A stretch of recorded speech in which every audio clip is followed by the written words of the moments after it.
9 aprilie 2015. Colegi de bancă, în anii de liceu. Apoi a devenit iubit, frate, omul care m-a sprijinit întotdeauna în toți acești 10 ani. Mă bucur nespus de mult că putem împărtăși totul, iar de astăzi viața și tot ce va urma.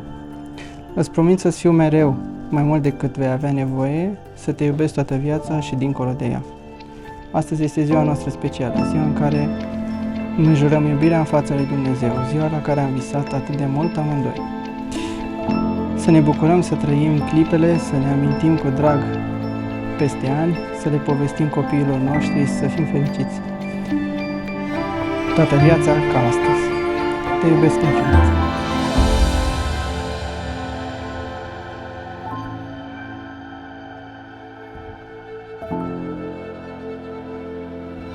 Draga mea, astăzi este cea mai importantă zi din viața noastră, zi pe care am așteptat-o de atâta timp. Încă de când eram doi adolescenți, știam că tu ești specială și ai acel ceva diferit.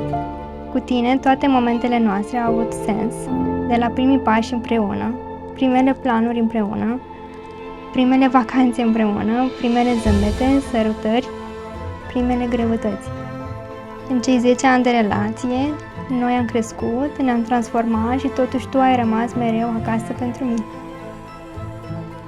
Astăzi nu îți promit perfecțiune, dar îți promit că voi fi alături de tine toată viața.